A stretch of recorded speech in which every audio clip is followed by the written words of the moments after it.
Well, that was disappointing. Welcome to the series where I simply dump my thoughts on the latest episode or two of Higurashi Sotsu. Agree or disagree, feel free to leave your own thoughts in the comments. Today we'll be covering episode 3, the finale of Oniakashi. Let's start with the good. There was some pretty great animation and horror direction in the episode. I appreciated the small touches, like when Nena visited Keiichi's house for the first time, she actually put her hand up to the door before she heard they were discussing her. The implication here is that she was earnestly ready to have a talk with Keiichi as friends, and maybe things could have been resolved right there. It shows she's still Rena under all the crazy.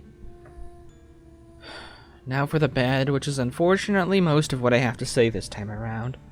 A lot was repeated, which wasn't necessary. Why show Rika's dance for the third time now? Why show any more of the zombie tag than was necessary? Why did we need to see the entire Usuda scene again? The last one is a little bit more understandable, but it all adds up to this bloated weight on the episode that didn't need to be there. My fears were affirmed. This was indeed the Onidamashi timeline, which means Rika really is a fool for not noticing it as warning signs. Not much to add there other than that it's disappointing.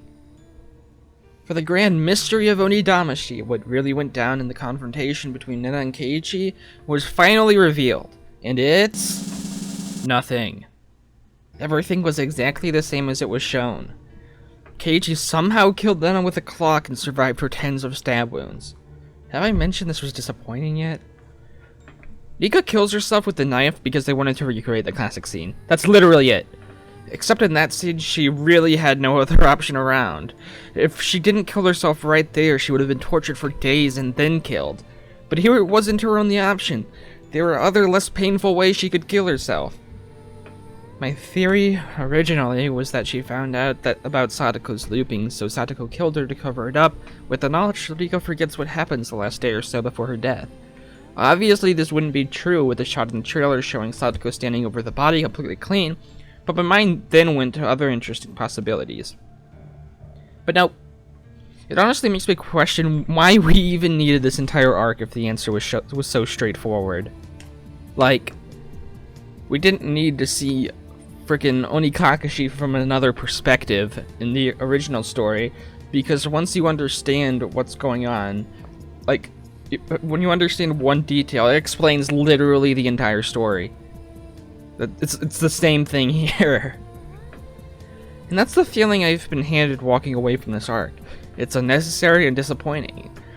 There are good things about it, namely what it does in terms of characters and scene direction, but it's just so overshadowed by the bad and the lame. Oniakashi is my least favorite arc so far in Higurashi 2020, and I really didn't want that to be so, but it just is.